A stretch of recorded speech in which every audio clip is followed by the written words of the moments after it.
മലയാള cinema രാജ്യത്തിനും അഭിനയ ലോകത്തിനും സംഭാവന ചെയ്ത അതുല്യനായ നടനാണ് മലയാളത്തിൻ്റെ പ്രിയപ്പെട്ട മമ്മൂട്ടി, നമ്മുടെ മമ്മൂക്ക എന്ന കാര്യത്തിൽ ആർക്കും തർക്കമില്ല. അതുകൊണ്ട് തന്നെ അദ്ദേഹത്തിൻ്റെ അഭിനയ പ്രതിഭയെ സംബന്ധിച്ചൊരു താരതമ്യ പഠനമോ അതല്ലെങ്കിൽ അതേപ്പറ്റി എൻ്റെ ആധികാരികമായ അഭിപ്രായമോ അപ്രസക്തമാണ് എന്ന് തന്നെ ഞാൻ വിശ്വസിക്കുന്നു. എന്നെ സംബന്ധിച്ചിടത്തോളം അദ്ദേഹത്തിൻ്റെ കഥാപാത്രങ്ങളിലെ റേഞ്ചും വെറൈറ്റിയും എന്നും വിസ്മയിപ്പിച്ചിട്ടുണ്ട്. ഞാൻ കണ്ട ആദ്യകാല സിനിമ തൊട്ടിപ്പോൾ ഏറ്റവും ഒടുവിലായി റിലീസ് ചെയ്ത സിനിമകൾ വരെയുള്ള അഭിനയത്തിൽ ആ ഫ്രഷ്നെസ് എന്നും നിലനിർത്താൻ, അപ്പിയറൻസിൻ്റെ കാര്യത്തിലും ആക്ടിങ്ങിൻ്റെ കാര്യത്തിലും ആ ഫ്രഷ്നെസ് എന്നും നിലനിർത്താൻ കഴിഞ്ഞിട്ടുള്ളതാണ്. ഞങ്ങളൊക്കെ ഇപ്പോൾ ചെറുപ്പക്കാരുടെ പ്രതിനിധികളായി ഈ നിയമസഭയിൽ എത്തിയിട്ടുള്ള ആളുകളാണ്, MLA ആയിട്ടുള്ള ആളുകളാണ്. ഞങ്ങളെക്കാളൊക്കെ പലപ്പോഴും ചെറുപ്പം സൂക്ഷിക്കാൻ ഇപ്പോഴും അദ്ദേഹത്തിന് കഴിയുന്നു എന്നുള്ളത് വലിയ വസ്തുതയാണ്. മലയാള സിനിമയിലേക്ക് കടന്നു വന്ന യങ്സ്റ്റേഴ്സ് പോലും മാതൃകയാക്കാവുന്ന രീതിയിൽ ഇന്നും ആ ഫ്രഷ്നെസ് എന്ന ഇത് ഞാൻ എടുത്തു പറയുന്ന ഫ്രഷ്നെസ് നിലനിർത്താൻ ഇതുപോലെ കഴിഞ്ഞിട്ടുള്ളൊരു നടൻ മലയാള സിനിമയിലും ഇന്ത്യൻ സിനിമയിലും മുൻപും ഉണ്ടായിട്ടുണ്ട് എന്ന് ഞാൻ വിശ്വസിക്കുന്നില്ല. നമ്മുടെ ചന്തു തൊട്ട് ഇപ്പോൾ ഏറ്റവും ഒടുവിലിറങ്ങിയ പാലേരി മാണിക്യത്തിലെ കഥാപാത്രം വരെയുള്ള അദ്ദേഹത്തിൻ്റെ കഥാപാത്രങ്ങളുടെ റേഞ്ച്, ഓരോ കഥാപാത്രത്തിലേക്കും അദ്ദേഹം സ്വയം ഫിറ്റ് ചെയ്യുന്നത് വളരെ വിസ്മയത്തോടെയാണ് മലയാളി എന്നും നോക്കിക്കണ്ടിട്ടുള്ളത്. അതുകൊണ്ടാണ് 3 പതിറ്റാണ്ട് കഴിഞ്ഞിട്ടും ഇവിടെ പുതുമകൾക്ക് വേണ്ടിയുള്ള മുറവിളികളൊക്കെ നടക്കുമ്പോൾ തന്നെ മലയാളി ആ മനസ്സിൽ നിന്ന് മായ്ക്കാതെ ഇന്നും ആദ്യമായി കാണുന്നത് പോലെ അദ്ദേഹത്തിൻ്റെ ഓരോ സിനിമയും കണ്ടുകൊണ്ടിരിക്കുന്നതെന്ന് വിശ്വസിക്കുന്ന ഒരാളാണ് ഞാൻ.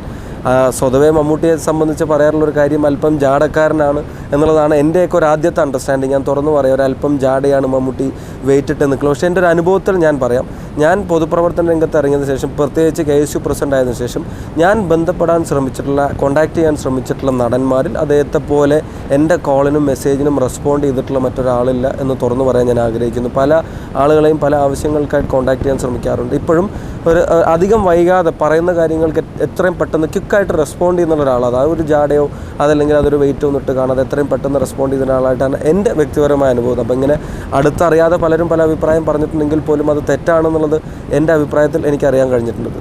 പിന്നെ യങ്സ്റ്റേഴ്സിനെ സംബന്ധിച്ച് അത് ഏറ്റവും കൂടുതൽ കുറഞ്ഞു കാണുന്നൊരു ഫീൽഡ് പൊളിറ്റിക്സ് ആണ് എന്നുള്ളതാണ് ഒരു പ്രത്യേകത. ആ യങ്സ്റ്റേഴ്സ് കുറഞ്ഞു കാണുന്നൊരു ഫീൽഡിൽ ഞങ്ങളിപ്പം അദ്ദേഹത്തെ സംബന്ധിച്ച് ഞങ്ങൾ ചെറുതായിട്ടൊന്ന് ശ്രദ്ധിക്കുകയാണെങ്കിൽ മനസ്സിലാക്കാൻ കഴിയുന്നത്, സമീപകാലത്തായി യങ്സ്റ്റേഴ്സിന് ഏറ്റവും കൂടുതൽ ഓപ്പർച്യൂണിറ്റി കൊടുത്തിട്ടുള്ള, ഇപ്പോൾ ഡയറക്ടേഴ്സ് ആണെങ്കിൽ ഏറ്റവും കൂടുതൽ ഓപ്പർച്യൂണിറ്റി കൊടുത്തിട്ടുള്ളൊരു നടൻ അദ്ദേഹത്തിൻ്റെ സിനിമയിലൂടെ എസ്റ്റാബ്ലിഷ് ആയപ്പോൾ അൻവർ റഷീദിനെ പോലുള്ള ആളുകൾ, അമൽ നീരദിനെ പോലുള്ള ആളുകൾ, ഇപ്പോൾ അടുത്ത കാലത്ത് ഇറങ്ങിയ ഏറ്റവും അടുത്ത കാലത്ത് ഇറങ്ങിയ ആഷിഖ് അബുവിനെ പോലെ, അതുപോലെ തന്നെ വൈശാഖിനെ പോലെ ഇപ്പോൾ എസ്റ്റാബ്ലിഷ് ചെയ്തുകൊണ്ടിരിക്കുന്ന ഡയറക്ടേഴ്സിനെല്ലാം ഓപ്പർച്യൂണിറ്റീസ് കൊടുക്കുന്നു. അവരെ കോൺഫിഡൻസിലെടുക്കാനും ഒരു മെഗാസ്റ്റാർ തയ്യാറാവുന്നു എന്നുള്ളത് വളരെ പോസിറ്റീവായിട്ടുള്ളൊരു മെസ്സേജാണ് ലോകത്തിന് കൊടുത്തുകൊണ്ടിരിക്കുന്നത്. അപ്പോൾ ഒരു യൂത്ത് ഐക്കണായി ഇപ്പോഴും തിരഞ്ഞെടുക്കപ്പെടുക, 3 പതിറ്റാണ്ട് ഫീൽഡിലുള്ള ഒരാൾ ഇപ്പോഴും യൂത്ത് ഐക്കണായി തിരഞ്ഞെടുക്കപ്പെടുക എന്ന് പറഞ്ഞാൽ അസാമാന്യ പ്രതിഭകൾക്ക് മാത്രം സാധിക്കുന്ന കാര്യമാണ്. അതുകൊണ്ട് അദ്ദേഹത്തിൻ്റെ അഭിനയത്തെ വിലയിരുത്താനോ അതിനെ മാർക്കിടാനോ ഞാൻ തയ്യാറല്ല.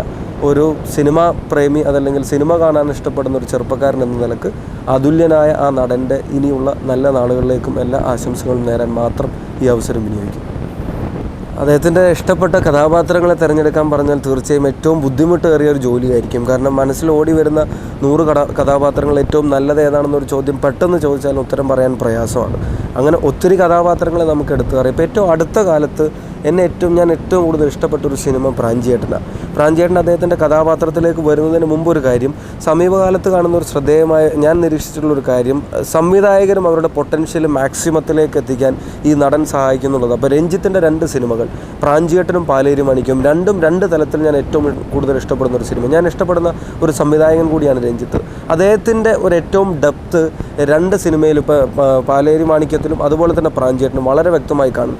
ഇതിൽ 2ലെയും കഥാപാത്രങ്ങളെ ഒരു സാദൃശ്യവും നമുക്ക് ഒരു തരത്തിലും നമുക്ക് നോക്കിക്കാണാൻ കഴിയില്ല. ഒരു നടൻ തന്നെ ചെയ്തതാണോ എന്ന് നമുക്ക് സംശയം തോന്നാവുന്ന തരത്തിൽ അത്ര ഒരു വെറൈറ്റിയിൽ റേഞ്ച് നടക്കുന്ന ഒരു നടനാണ് നമുക്ക് മനസ്സിലായിട്ടില്ല. ഇപ്പോൾ പ്രാഞ്ചിയേട്ടൻ്റെ കഥാപാത്രം, അദ്ദേഹം സംസാരിക്കുന്ന തൃശ്ശൂർ ഭാഷാ ശൈലി, തൃശ്ശൂരുകാർക്ക് പോലും അത്ര നന്നായിട്ട് അത് പറയാൻ കഴിയുമെന്നുള്ള സംശയമാണ്. പിന്നെ അതുപോലെ തന്നെ ഈ പറയുന്ന ഒരു സ്കില്ല് നമ്മൾ കണ്ടത് രാജമാണിക്യത്തിലാണ്.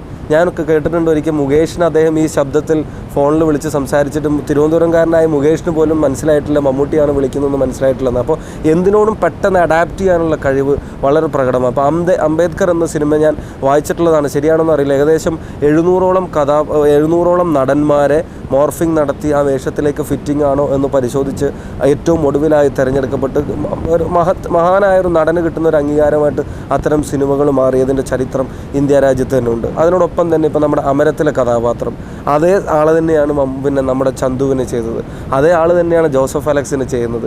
ഇങ്ങനെ ഓരോ സിനിമ എടുത്ത് പരിശോധിച്ചാലും കഥാപാത്രത്തിലേക്ക് ഫിറ്റ് ചെയ്യുന്നത് തൻ്റെ മുൻകാല സിനിമകളിൽ നിന്നും ഒരു ബന്ധം പോലും ഇല്ലാതെ അതിന് തീർത്താതെ ഞാൻ നേരത്തെ തുടക്കത്തിൽ സൂചിപ്പിച്ച ആ ഫ്രഷ്നെസ് എന്നുള്ളൊരു ഫാക്ടർ ഓരോ കഥാപാത്രത്തിനും അത് നൽകാൻ 100% നൽകാൻ അദ്ദേഹം തയ്യാറാണ്. അത് മേക്കപ്പിൻ്റെ കാര്യത്തിലായാലും അത് സൗണ്ട് വേരിയേഷൻ്റെ, ഞാൻ പറഞ്ഞാൽ ഇപ്പം ഒരു സെൻറ്റിമെൻ്റൽ സീനിലൊക്കെ അഭിനയിക്കും ഇത്ര അധികം സൗണ്ടിൽ വേരിയേഷൻ വരാവുന്ന, അതല്ലെങ്കിൽ അതിനെ ഒരു ഫീല് സൗണ്ടിൽ കൊടുക്കാൻ കഴിയാവുന്ന അത്ര മനോഹരമായി ഡബ് ചെയ്യുന്ന എത്ര നടന്മാർ നമുക്കുണ്ട് എന്നുള്ളത് വസ്തുതയാണ്. ഓരോ കഥാപാത്രം ഓരോ ഇത് അഭിനയിച്ചുകൊണ്ടിരിക്കുമ്പോൾ വാത്സല്യത്തിലെ രംഗങ്ങളൊന്നും ഇന്നും മലയാളിക്ക് മറക്കാൻ കഴിയാതെ നിലനിൽക്കുന്നത് അതുകൊണ്ടുകൂടി അദ്ദേഹത്തിൻ്റെ അഭിനയം മാത്രമല്ല അതിന് നടത്തുന്ന ഡബ്ബിങ്, സൗണ്ടിന് കൊടുക്കുന്ന പിന്നെ വേരിയേഷൻ, അതൊക്കെ ഓരോ കഥാപാത്രത്തിനും ആ ഒരു സിറ്റുവേഷനും അനുസരിച്ച് അതിനകത്ത് നൽകുന്ന വേരിയേഷനൊക്കെ നമുക്ക് അതുല്യം എന്നുള്ളൊരു വാക്ക് ഏറ്റവും മിനിമം നമുക്കതിനെ സംബന്ധിച്ച് വിശേഷിപ്പിക്കാൻ കഴിയും. കൂടുതലായിട്ട് പറയാൻ ഒത്തിരി പറയാനുണ്ട്, പക്ഷേ അതിനെ ഒരു വാക്കുകൾ കൊണ്ട് പറഞ്ഞ് അവസാനിപ്പിക്കാൻ കഴിയുന്നതല്ല എന്നുള്ളത് കൊണ്ടാണ് മലയാളി ഇങ്ങനെ എന്നും കൂടെ കൊണ്ടു നടക്കാൻ അദ്ദേഹത്തെ ആഗ്രഹിക്കുന്നുള്ളതാണ് ഞാൻ മനസ്സിലാക്കിയിട്ടുള്ളത്. അദ്ദേഹം ചെയ്യുന്ന ചില സിനിമകൾ ഇപ്പോൾ നമുക്ക് എല്ലാ സിനിമയും 100% വിജയിക്കണമെന്ന് പറയുന്നതിൽ കാര്യമില്ല. പല സിനിമകളും പരാജയപ്പെടുന്നുണ്ട്. ഇപ്പോൾ റീസെൻ്റായിട്ട് ഇറങ്ങിയ 1-2 പടങ്ങളുമൊക്കെ കണ്ടപ്പോൾ തീർച്ചയായും അദ്ദേഹം ചെയ്യേണ്ടിയിരുന്ന ഒരു സിനിമയല്ല എന്ന് പോലും തോന്നിപ്പോയിട്ടുണ്ട്. അതിന് ഒരു പക്ഷേ കാരണം അതിൻ്റെ കാരണങ്ങളുണ്ടാവാം, മുൻകാലങ്ങളിലെ കമ്മിറ്റ്മെൻ്റ് ഉണ്ടാവാം, അതല്ലെങ്കിൽ ചില ആളുകളെ രക്ഷപ്പെടുത്താൻ വേണ്ടി നടത്തുന്ന ശ്രമങ്ങളാവാം. അതിൻ്റെയൊക്കെ ഭാഗമായിട്ട് അദ്ദേഹം ചെയ്യുന്ന ചില സിനിമകളും അദ്ദേഹം ചെയ്യേണ്ട സിനിമയാണ് എന്നൊരു ഫീല് പലപ്പോഴും വന്നിട്ടില്ല. അതല്ലെങ്കിൽ അത് തിരഞ്ഞെടുത്തതിൽ ഒരു ഫോൾട്ട് സംഭവിച്ചെന്ന് നമുക്ക് പറയാൻ കഴിയും. മറ്റ് കഥാപാത്രങ്ങളുടെ സെലക്ഷൻ എന്ന് പറയുമ്പോൾ വളരെ ശ്രദ്ധിച്ചും വളരെ വിജയിച്ചും മലയാളി ഇഷ്ടപ്പെട്ടുള്ള സിനിമയൊക്കെ അദ്ദേഹം കഥാപാത്രത്തിൻ്റെ സെലക്ഷൻ വളരെ ശ്രദ്ധിച്ച് ചെയ്ത സിനിമകളൊക്കെയാണ്. ഞാൻ നേരത്തെ പറഞ്ഞ കഥാപാത്രങ്ങളും നേരത്തെ പറഞ്ഞ സിനിമകൾ ഇപ്പം വടക്കൻ വീരഗാഥയായാലും അമരമായാലും വാത്സല്യമായാലും പ്രാഞ്ചിയേട്ടനായാലും കിങ് ആയാലും ഇതുപോലെ നമുക്ക് സംഭവിച്ചിട്ടുള്ള നമുക്ക് തന്നിട്ടുള്ള മെഗാ ഹിറ്റുകളൊക്കെ അദ്ദേഹം തിരഞ്ഞെടുത്തപ്പോൾ മലയാളി അതിനോട് കൂടെ നിന്നിട്ടുണ്ട് എന്നുള്ളതാണ്.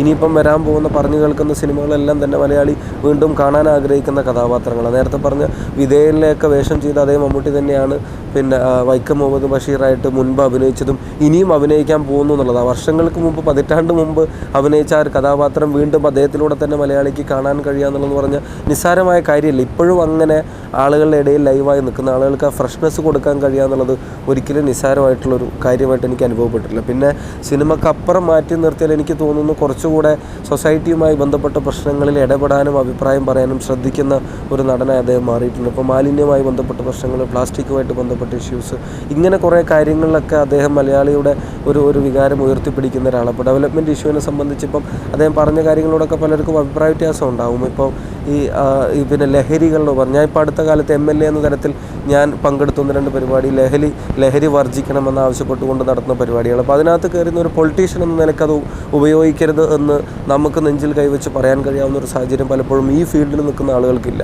അദ്ദേഹം വളരെ വ്യക്തമായിട്ട് പറഞ്ഞ് ഏറ്റവും പോസിറ്റീവായി ഞാൻ കണ്ട ഒരു സാധനം, കലാകാരനാണെങ്കിൽ മദ്യപിച്ചേ തീരൂ, അതല്ലെങ്കിൽ പുകവലിച്ചേ തീരൂ എന്ന നിർബന്ധ ബുദ്ധിയൊന്നുമില്ല. അതില്ലാത്തവർക്കും ഇതിൽ വളരെ പോസിറ്റീവായിട്ട് ആ രംഗത്ത് പ്രവർത്തിക്കുന്ന പല ആളുകൾക്കും പറയാൻ കഴിയാത്ത, പലരും പറയാൻ മടി കാണിക്കുന്നൊരു അഭിപ്രായം തുറന്നു പറയാൻ ഒരു ആർജവം കാണിച്ചിട്ടുള്ള ഒരാളാണ്. അതിനൊപ്പം തന്നെ ഡെവലപ്മെൻറ്റ് ഇഷ്യൂ, ഇപ്പം റോഡിൻ്റെയൊക്കെ കാര്യത്തിൽ അദ്ദേഹം പറഞ്ഞ കാര്യങ്ങളോട് പലർക്കും അഭിപ്രായ വ്യത്യാസമുണ്ട്. പക്ഷേ അതൊക്കെ പല കാര്യങ്ങളിലും ചിലപ്പോഴും നമുക്ക് അനിവാര്യമാണ് എന്ന് പിൽക്കാലത്ത് തോന്നുന്ന കാര്യങ്ങളാണ് അദ്ദേഹം പറഞ്ഞിട്ടുള്ളത്. അപ്പോൾ ആ ഒരു രംഗത്തുകൂടെ അദ്ദേഹത്തിൻ്റെ ഒരു കോൺട്രിബ്യൂഷൻ പലപ്പോഴും നല്ല രീതിയിൽ ഉണ്ടായിട്ടുണ്ട് എന്നുള്ളത് വസ്തുതയാണ്. പിന്നെ അവാർഡിൻ്റെ കാര്യം നമുക്കറിയാം, ഭരത് ഉൾപ്പെടെ കേരളത്തിലേക്ക് ഏറ്റവും കൂടുതൽ കൊണ്ടുവന്ന നടനാണ്, ഇനിയും കൊണ്ടുവരാനിരിക്കുന്ന നടനുമാണ്. ആ കാര്യത്തിലൊന്നും ആർക്കും തർക്കമില്ല. ഞാനിപ്പോൾ നേരത്തെ സൂചിപ്പിച്ചൊരു കാര്യം, ഇപ്പം നമ്മുടെ കോളിനും അതുപോലെ തന്നെ SMS-നൊക്കെ പെട്ടെന്ന് റെസ്പോണ്ട് ചെയ്യുന്നു, അല്ലെങ്കിൽ കാര്യങ്ങൾ ചോദിച്ചാൽ പെട്ടെന്ന് തിരിച്ചു പറയുന്നു എന്നുള്ളതൊക്കെ അദ്ദേഹത്തെ അറിയാൻ കഴിഞ്ഞപ്പോൾ അദ്ദേഹം ഒരു ജാടിയുള്ള ആളല്ല എന്നൊക്കെ പറഞ്ഞില്ല. ഇതിനകത്ത് ഏറ്റവും കൗതുകരമായ വസ്തുത, ഈ പറയുന്ന ആളെ ഇതുവരെ നേരിൽ കണ്ട് ഞാൻ സംസാരിച്ചിട്ടില്ല എന്നുള്ളതാണ്. പലപ്പോഴും TV-യിലും അതുപോലെ തന്നെ എല്ലാവരും കാണുന്ന പോലെ സിനിമയിലൊക്കെ കണ്ടതിനപ്പുറം അദ്ദേഹവുമായി നേരിൽ കണ്ട് ഇതുവരെ സംസാരിച്ചിട്ടില്ല. പക്ഷേ എങ്കിൽ പോലും വളരെ മുമ്പ് തന്നെ സംസാരിച്ച പോലത്തെ ഒരു ബന്ധം പലപ്പോഴും ഫീൽ ചെയ്തിട്ടുണ്ട്. അല്ലെങ്കിൽ നേരത്തെ അറിയാവുന്ന ഒരാളെ പോലെ അദ്ദേഹം അറിയാം എങ്കിൽ പോലും പരസ്പരം അറിയാവുന്ന ഒരാളെ പോലെയാണ് പലപ്പോഴും നമ്മൾ പറയുന്ന കാര്യങ്ങളോട് അദ്ദേഹത്തിന് റെസ്പോണ്ട് ചെയ്യുന്നത്. പക്ഷേ ഞാൻ പല നടന്മാരെയും നേരിൽ കണ്ടിട്ടുണ്ട്, പലരോടും നേരിൽ സംസാരിച്ചിട്ടുണ്ട്. ഇപ്പോഴും അവരൊക്കെ പല കാര്യങ്ങൾക്കും റെസ്പോണ്ട് ചെയ്യുന്നതിനേക്കാളും എത്രയോ സ്പീഡായി, എത്രയോ ഫാസ്റ്റായിട്ട് ഇപ്പോൾ ഇദ്ദേഹം റെസ്പോണ്ട് ചെയ്യുന്നുള്ളതാണ് ഏറ്റവും കൗതുകരമായൊരു വസ്തുത അതിനകത്ത്.